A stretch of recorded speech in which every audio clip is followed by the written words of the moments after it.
Mark had always been the kind of man who liked quiet mornings. He was not a city person. He was not someone who enjoyed honking cars or noisy neighbors or endless meetings about where people could park their cars.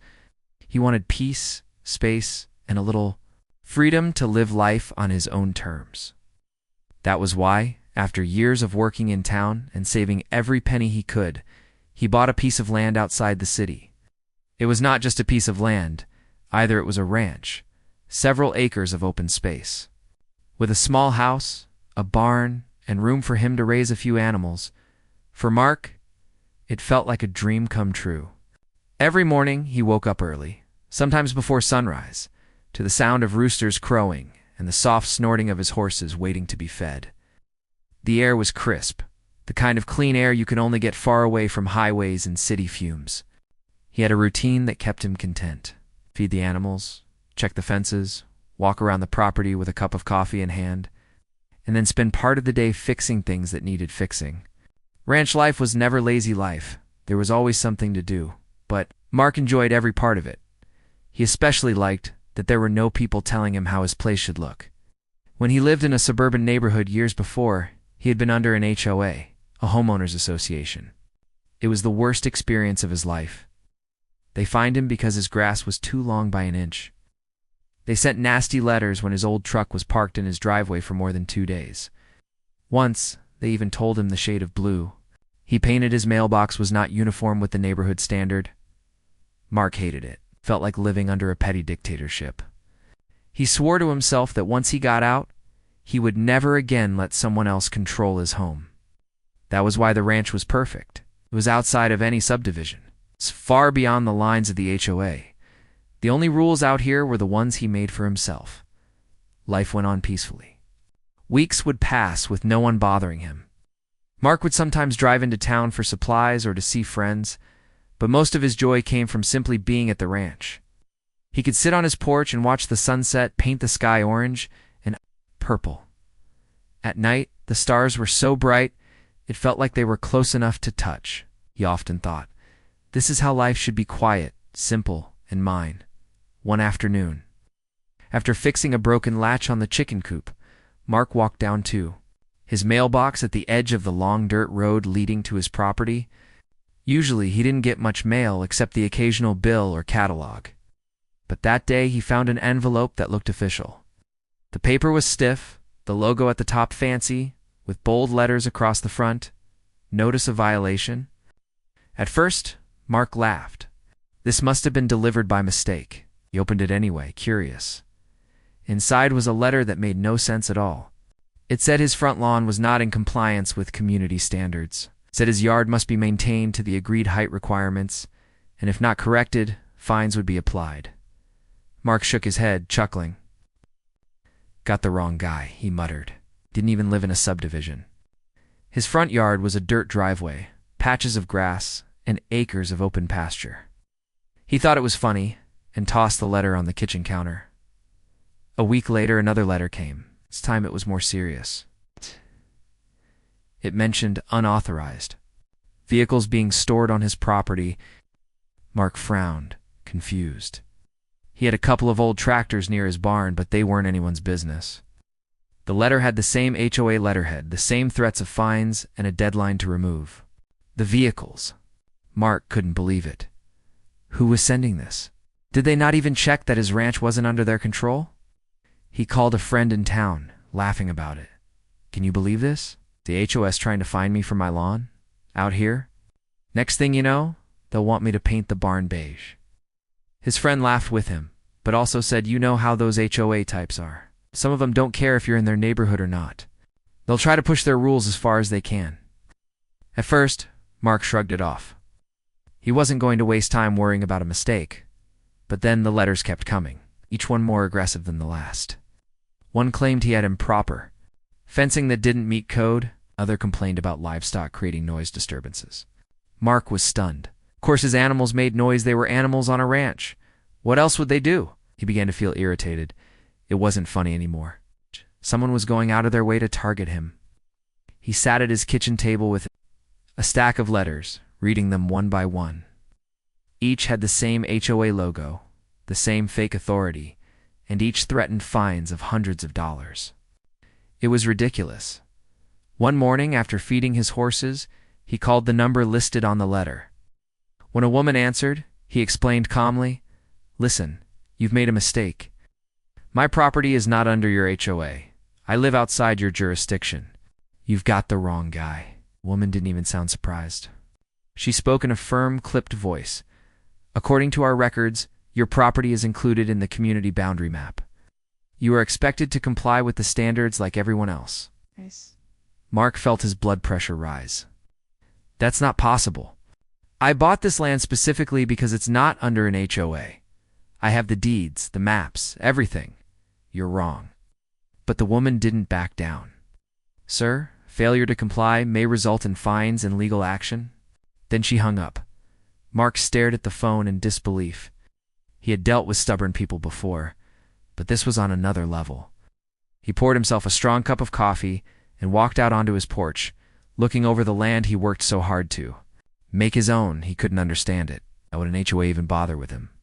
They had their own members, their own houses to boss around.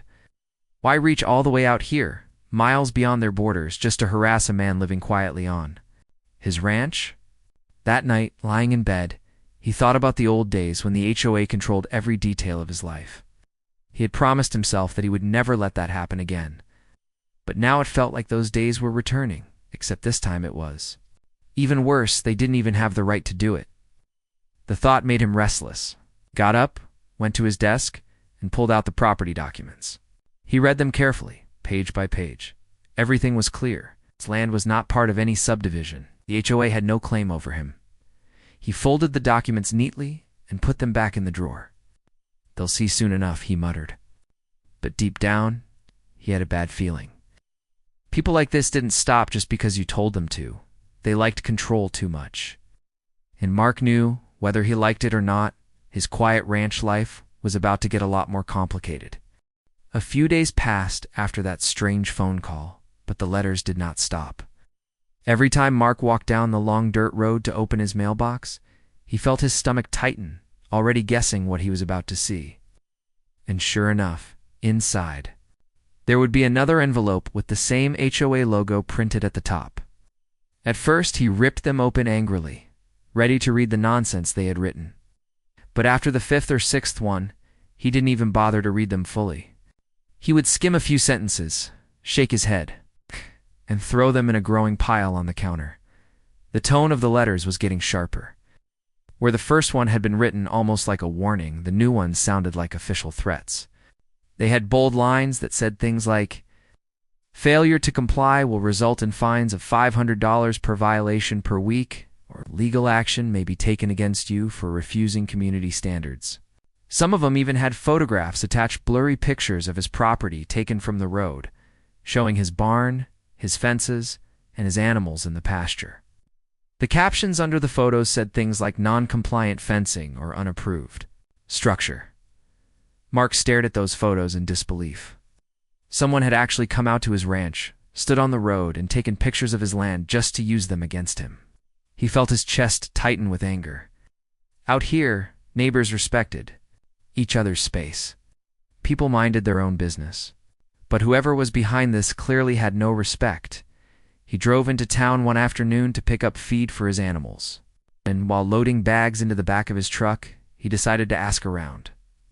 He stopped by the hardware store where some of the local ranchers often gathered. Over coffee, he mentioned the letters. At first, everyone laughed, thinking it was a joke. But when he showed them the stack of envelopes, their smiles faded. One of the older men shook his head and said, "Sounds like you've got trouble with the Willow Creek HOA. That president of theirs, she's a real piece of work. Know how to leave folks alone." Another rancher chimed in. "Yeah, I've heard stories. She tried to tell a guy down the road he couldn't park his RV on his own land. He fought her for months before she finally gave up. She just hates being told no." Mark listened carefully, realizing this was bigger than he thought. It wasn't just a mistake. The HOA president was known for pushing boundaries, and now she had set her sights on him. That evening, he decided to call the HOA office again. This time, a man answered. Mark explained once more that his ranch was outside their jurisdiction, even offered to send copies of his property deeds to prove it. But the man's response was short and cold. Our records show differently. If you disagree, you are welcome to take it up legally. Until then, you are expected to follow the rules. The call ended, and Mark sat there staring at the phone. He couldn't believe it. They weren't just making a mistake. They were doubling down, insisting that he belonged to their HOA, no matter what evidence he had. He felt his frustration boil over. He went outside, grabbed a few of the letters from the pile, and crumpled them up, tossing them into a trash barrel. For the first time in years, his peaceful ranch felt like a target. The harassment didn't stop there. A week later, he received a letter marked Final Notice. It claimed he owed the HOA $2,000 in unpaid fines. The letter warned that if he did not pay immediately, a lien could be placed on his property. Mark's hands shook as he read it. A lien? That was serious. They were trying to claim legal power they didn't even have. He took the letter to a lawyer in town the next morning. The lawyer, a calm, middle-aged man who had handled property disputes before, read through the documents and frowned. This doesn't make sense, he said. Your land isn't in their jurisdiction. They can't fine you. They can't place a lien. They're bluffing. Mark asked him. So what do I do? Just ignore them. The lawyer leaned back in his chair. For now, yes. Keep every letter they send you. Document everything. If they keep harassing you, then we can build a case against them. Don't let them scare you into paying something you don't owe. That advice gave Mark some relief, but it didn't stop the anger he felt every time a new envelope showed up in his mailbox. It wasn't just about the money. It was about principle. He had worked hard to escape the kind of control that HOAs thrived on, and now one was reaching past its limits. He was trying to grab hold of his freedom again. Days turned into weeks, and the letters kept arriving.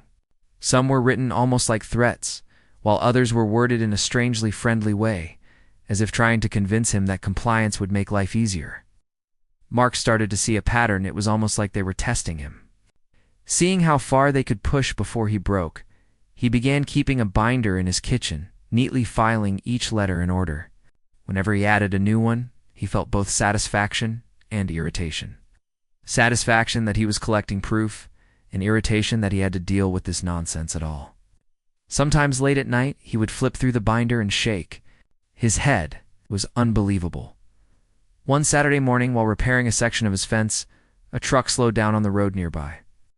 Mark noticed a woman sitting in the passenger seat, holding what looked like a camera. The truck crawled forward, the woman snapping pictures of his property before driving off again. Mark dropped his hammer in shock. They weren't even hiding it anymore. They were watching him, recording him, just to build their fake case. He told a neighbor about it later, and the neighbor sighed. That's the HOA president herself. She drives around looking for violations.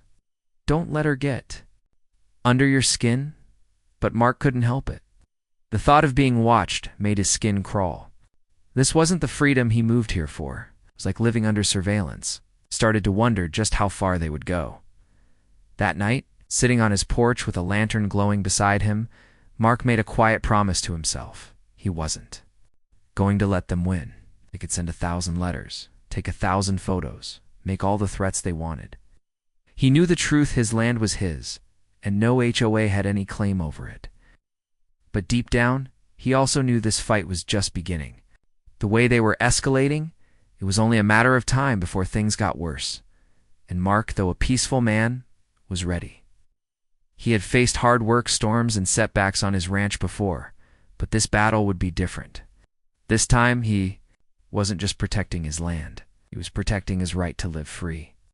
The sun had just started to rise when Mark heard a strange sound coming from the dirt road outside his ranch.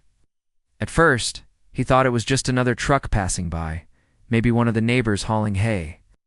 But the sound grew louder, and soon, he noticed flashing lights reflecting off the windows of his house. His stomach tightened. Police cars, more than one. He stepped out onto his porch, coffee mug in hand, and saw 2 patrol cars pulling up near his gate. Dust rose behind them as they came to a stop. The sight made him freeze for a moment. He hadn't called them, and he hadn't done anything to bring them out here. But the letters from the HOA flashed through his mind instantly. Could it be them? Had they actually gone this far? The doors opened, and 2 officers stepped out. They adjusted their belts, looked around the property, and then walked toward the gate. One of them called out, "Morning, sir. Are you the owner of this property?" Mark walked down the steps slowly, heart beating faster than usual. "Yes, I am. My name's Mark. What's going on here?" The taller officer glanced at his notepad before replying. "We received a complaint from the Willow Creek Homeowners Association. They reported multiple violations, including unauthorized livestock, unsafe structures, and refusal to comply with community regulations. We were asked to come check the situation." Mark blinked, stunned. He almost laughed, but his anger quickly replaced the shock. "Wait a second," he said firmly. "That HOA has nothing to do with me. This ranch isn't part of their community. I've told them that a dozen times already. They're lying to you." The second officer, a younger one, frowned. "Sir, they gave us your address and stated clearly that this property falls under their authority. They said you've been ignoring notices and creating a disturbance." Mark felt his fists clench. "Creating a disturbance? This is a ranch. Of course my animals make noise. And as for their authority, they don't have any here. I don't live under an HOA, and I never will." He motioned for them to wait and went back inside. Within minutes, he returned carrying a thick folder of documents. He laid them out on the hood of one of the patrol cars. "Here, these are the deeds. These are the boundary maps. Look for yourself.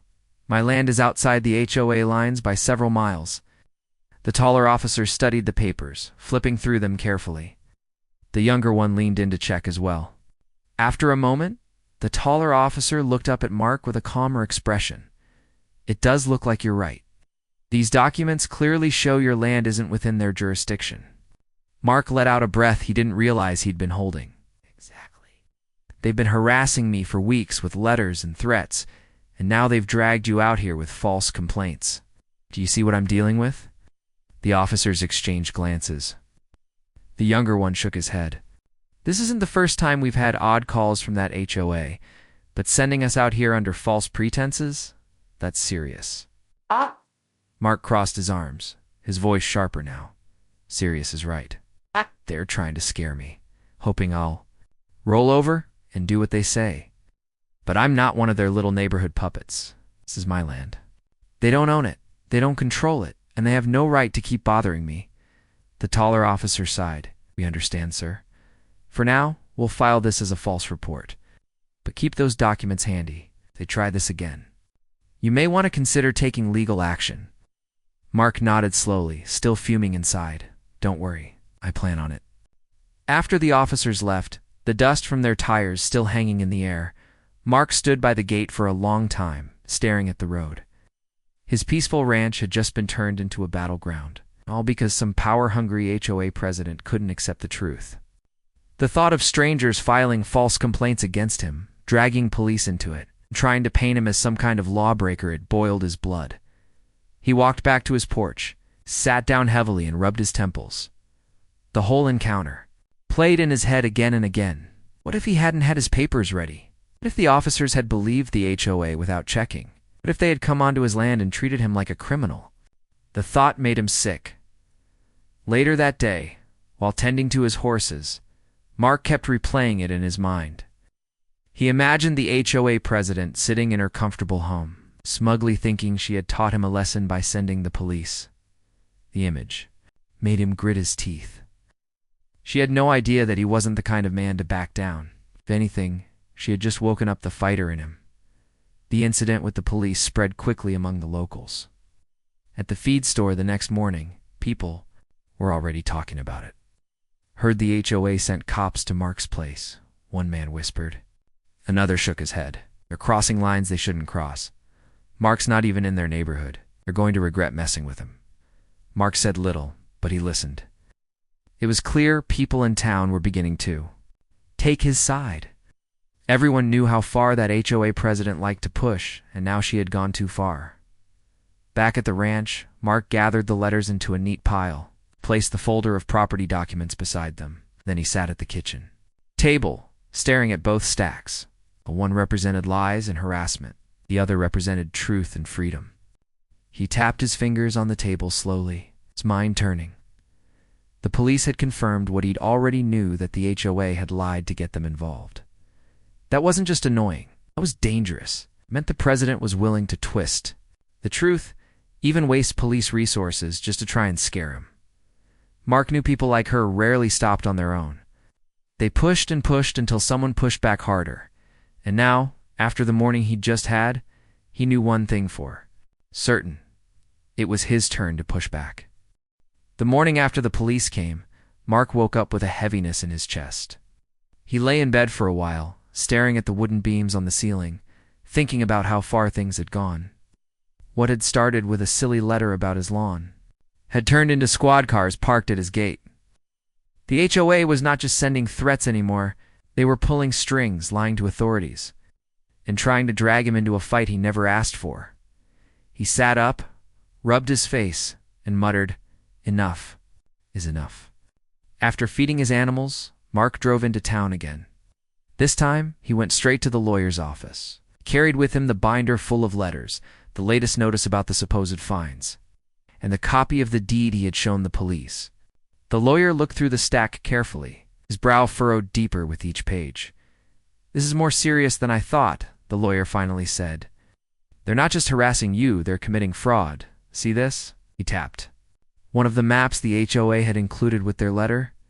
"They've actually altered the boundary lines. They're trying to make it look like your property is inside their community." Mark leaned forward, fists clenched on his knees. "So they faked the documents?" "Looks that way," the lawyer said. "If we can prove it, that's a big problem for them. If they're calling the police on false pretenses, that's misuse of law enforcement. You could build a solid case here." The idea of fighting back properly gave Mark a spark of energy. He was tired of just reacting. He wanted to go on the offensive. "What do I need to do?" he asked. "First, keep documenting everything," the lawyer said. "Every letter, every phone call, every encounter. Second, I'll start digging into their records. We'll request the official maps from the county office, and we'll compare them to the altered ones they sent you. If we can show that they knowingly falsified information, they're in deep trouble." Mark nodded, determination settling in his chest. "Good, let's do it." Over the next few days, Mark became almost obsessive about gathering proof. He set up a small desk in his living room and laid out every piece of paper in neat rows. He wrote down dates, times, and summaries of each letter. He even started keeping a journal where he recorded whenever he saw the HOA president's truck drive by or when strangers stopped near his property. The more he wrote, the clearer the picture became. This wasn't an accident. It was a targeted campaign against him. One evening, while flipping through the binder, Mark realized he wasn't the only one.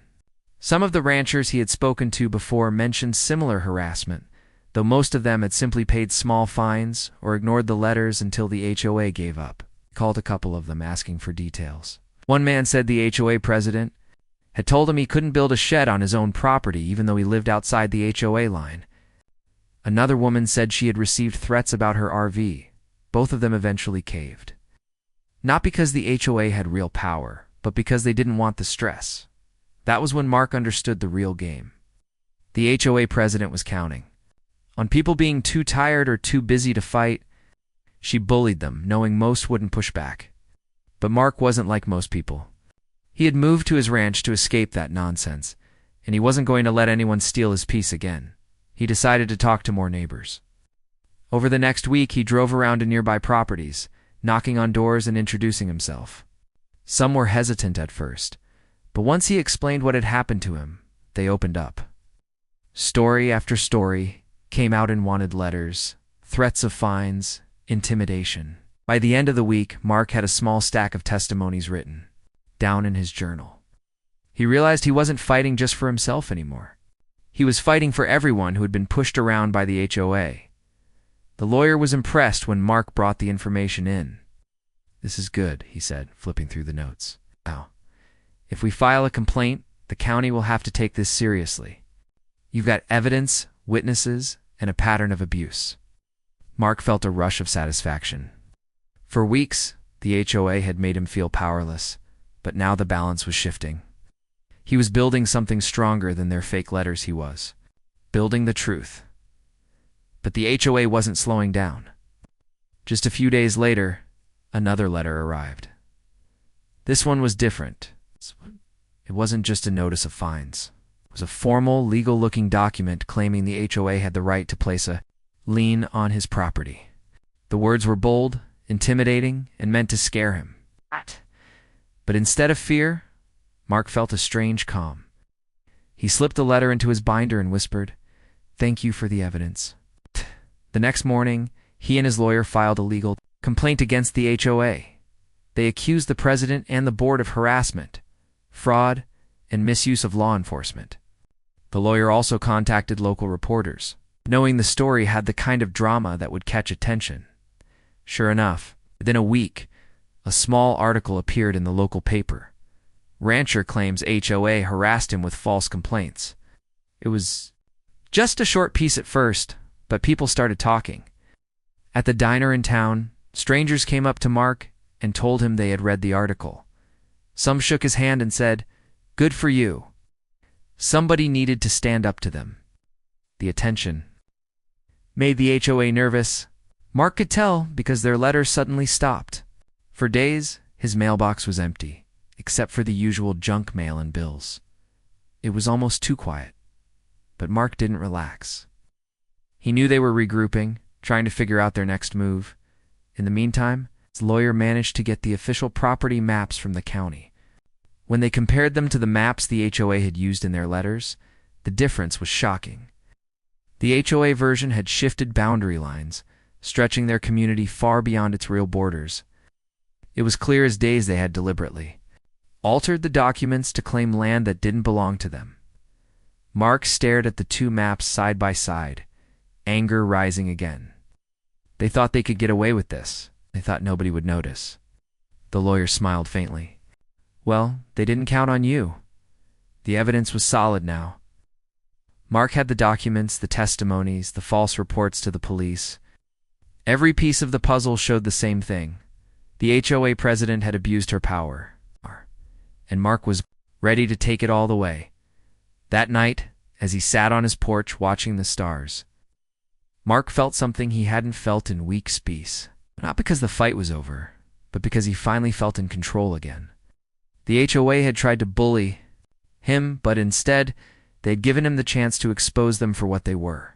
He thought of the other ranchers who had been pushed around, the ones who hadn't had the strength or time to resist. He promised himself he would see this through for their sake too. The fight was far from over. But for the first time, Mark wasn't just defending himself, he was going on the attack. Deep down, he knew the HOA had no idea what kind of storm was coming their way. The case against the HOA moved faster than Mark expected. Once the complaint was filed, things started rolling. The county officials didn't waste time once they saw the evidence. The altered maps alone were enough to raise eyebrows. But when, combined with the letters, the police reports, and the testimonies of other homeowners, it painted a clear picture of abuse. The HOA president had gone too far, and for the first time, she wasn't the one holding the power. Word spread through town quickly. People talked about it at the diner, at the feed store, even in the church parking lot on Sundays. Everyone knew about the Willow Creek HOA president and her reputation for being controlling. But nobody had ever really stood up to her before. Now Mark had not only stood up, but he had dragged her behavior into the open for everyone to see. Some people approached him quietly, thanking him for doing what they hadn't had the courage to do. Others offered to testify if needed. Mark realized he had started something bigger than himself. The local paper ran another story, this time longer, with his picture beside the headline. Rancher challenges HOA over false claims. Reporters wanted to interview him, and while he wasn't the kind of man who liked the spotlight, he agreed because he wanted the truth out there. He told them about the letters, the police at his gate, and the stress of being harassed for weeks. He showed them the binder full of documents and the maps proving the HOA had lied. The article struck a chord with people. By the end of the week, it wasn't just a local story anymore. It had spread to nearby towns. The HOA president tried to fight back at first. She released a statement claiming the HOA had acted in the best interest of the community and that Mark's property had always been part of their jurisdiction. But the moment the official county maps were made public, her claims crumbled. People saw with their own eyes that she had altered boundaries. It wasn't a mistake. It was deliberate. Soon, the county launched an official investigation. HOA board. Members were questioned, documents were seized, and the president was called to explain her actions. The pressure mounted quickly. Some board members turned against her, admitting they hadn't known the maps were altered and blaming her for everything. What once looked like a strong, unified HOA began to crack apart. Mark didn't gloat, but he felt justice moving in his favor. Every evening, as he sat on his porch, he thought about how different things had felt just weeks ago. He had been angry, frustrated, and powerless. Now the tide had turned. The same people who tried to scare him with letters and threats were the ones scrambling to defend themselves. Then came the day of the hearing. The room was packed, neighbors, reporters, even curious strangers who had followed the story. Mark sat with his lawyer, calm but firm. Across the room, the HOA president looked smaller than usual, her face tight and pale. The county officials presented the evidence. They displayed the real maps alongside the altered ones. They read out the police reports showing the false claims made by the HOA. They even brought up testimonies from other homeowners who had faced similar harassment. Each piece of evidence chipped away at the president's defense. By the end, it was clear to everyone that she had abused her power. When it was Mark's turn to speak, he stood up slowly, cleared his throat, and looked around the room. "I bought my land to live free," he said simply. "I wanted peace. In space, not someone telling me how to paint my barn or where to park my truck. I moved outside of any HOA for that reason. But instead of leaving me alone, they targeted me. They lied about my property. They sent the police to my gate. And they tried to scare me into giving up my rights. I'm not just speaking for myself today. I'm speaking for everyone they've bullied. Enough is enough." The room was quiet when he sat down, but he could feel the support in the air. People nodded. Some even clapped softly.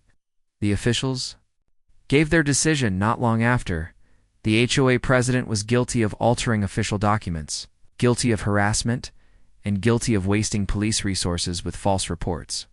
She was fined heavily, ordered to step down from her position, and warned that further action could lead to criminal charges. The fallout was immediate. Without their president, the HOA lost its grip on the community. Many members resigned, and those who stayed were too embarrassed to continue enforcing petty rules. People stopped paying attention to the HOA altogether. What had once been a group that ruled with fear was now broken and weak. For Mark, the victory was more than personal. It was proof that people didn't have to bow down to unfair power. The ranch felt different after that day. The weight that had hung over it was gone. He could walk his land again without looking over his shoulder, without wondering if someone was taking pictures or planning the next letter. The peace he had moved there for had finally returned, and this time it felt even stronger because he had fought for it. Neighbors began stopping by more often, some to thank him, others to share how his fight had inspired them. One man told him, "I was ready to sell my place because of the HOA, but you showed me we don't have to give in." Another said, "You didn't just save your ranch.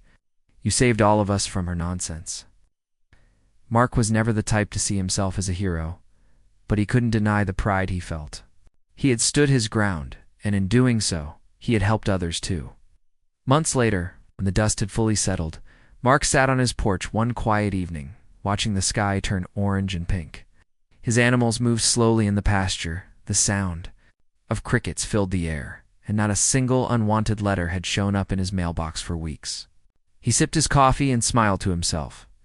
The HOA had tried to break his peace, but in the end, they were the ones who had fallen apart. "They regret it now," he murmured under his breath, the words carried away by the breeze. For the first time in a long time, Mark truly felt free again.